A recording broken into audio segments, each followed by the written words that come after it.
36 विधान के बाद मध्याह्न में जो कि सबसे विशेष कार्यक्रम हम सबको बहुत ध्यान से देखना है, सुनना है, समझना है। परम पूज्य आचार्य भगवंत गुरुदेव के जीवन पर, उनके जीवन पर आधारित आचार्य संत शिरोमणि आचार्य विद्यासागर व्यक्तित्व एवं कर्तृत्व पर एक बहुत सुंदर संगोष्ठी जो कि अखिल भारतीय विद्युत परिषद के तत्वाधान में संपन्न होगी और सायकालीन हम सब लोग लाभ लेंगे परम पूज्य गुरुदेव के मुखारबिंद से जिज्ञासा समाधान, पूज्य गुरुदेव की महाआरती और भक्तामय महाआरती का आप लाभ लेंगे। जिज्ञासा रखें श्रीमान सनत कुमार जी डेरा मोड़ी। गुरुदेव नमोस्तु नमोस्तु नमोस्तु सभी को इच्छामी इच्छामी इच्छामी। हे गुरुदेव, बहुत दिनों के बाद आज मैं प्रश्न करने की हिम्मत जुटा पा रहा हूं।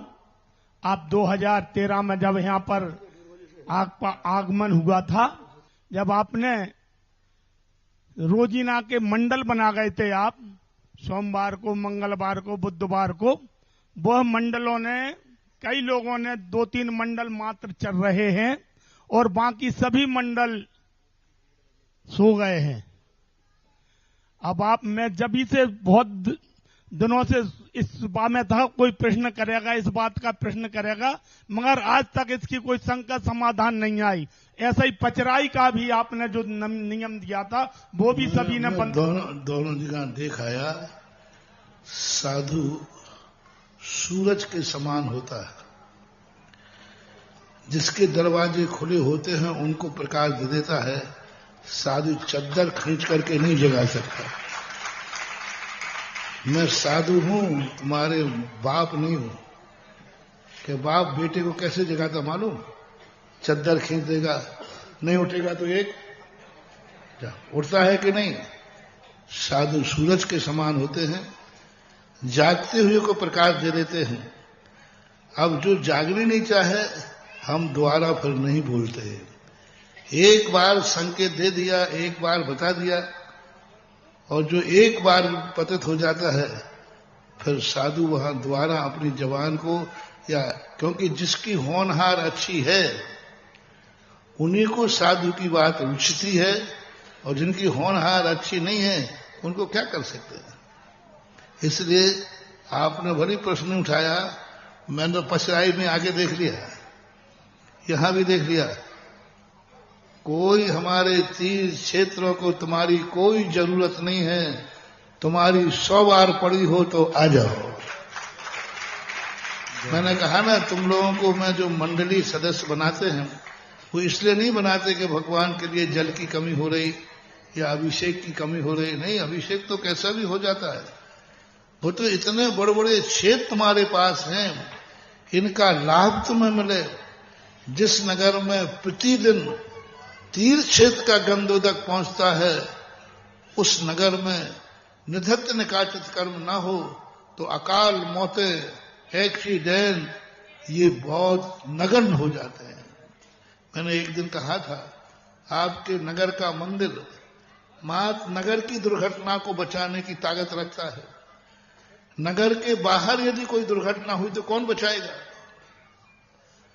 यदि कोई तीर्थ क्षेत्र पर आप जाते होंगे और उस नगर में प्रतिदिन, तो मैं मंदिरों में या तीर्थ क्षेत्र की विकास के लिए आप लोगों को नहीं बुलाता हूं कि बेचारे भगवान अकेले बैठे हैं, आ जाओ भैया, बोर हो रहे हैं।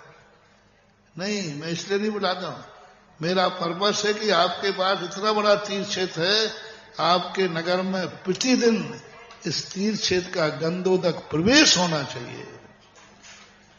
ये भरत चक्रवर्ती ने शुरुआत की थी आदि पुराण के अंदर। ऋषभ देव ने कहा, जाओ तीर्थ क्षेत्र का गंधोदक लाओ। मंदिर तो अयोध्या में भी थे, मंदिर तो समोषण में भी थे, साक्षात भगवान भी बैठे थे। उन्होंने कहा, नहीं, यदि तुम्हारे अयोध्या पर प्रजा पर संकट आया है तो किसी तीर्थ क्षेत्र का ही गंधोदक चाहिए। पर वो पढ़ने के बाद जब से मैं भक्तों को जाता हूं और भक्तों से यही कहता हूं कि तुम लोग नगर के बाहर घूमते घामते व्यापार धंधा सब करते हो, तुम्हारे निकट जो तीर्थ क्षेत्र है उसका नगर में गंधोदक प्रवेश कराओ। प्रतिदिन का इसलिए नहीं कहता आप नहीं आ सकते हो तो हफ्ते हफ्ते आ जाओ। आज कोई आ गया, कल कोई आ गया, परसों कोई आ गया, यानी प्रतिदिन नगर में गंधोदक का प्रवेश होना ये भावना आपके कल्याण के लिए मैंने कहा था, लेकिन अब तुम अपना कल्याण नहीं करना चाहो तो हमारे वो भगवान का क्या बिगड़ रहा है? तुम नहीं आए तो भी ठाठ से बन रहा है, और नहीं आओगे तो और ठाठ से बनेगा। हाँ, तुम जैसे कई लोग कहते हैं कि हम नहीं जाएंगे तो क्षेत्र पिछड़ जाएगा, ये इनकी बहुत बड़ी भूल है, बहुत बड़ी भूल है। तुम्हारे आने से भी कुछ नहीं फर्क पड़ता, नहीं आने से भी कोई फर्क, लेकिन नुकसान किसका है? आप लोगों का है।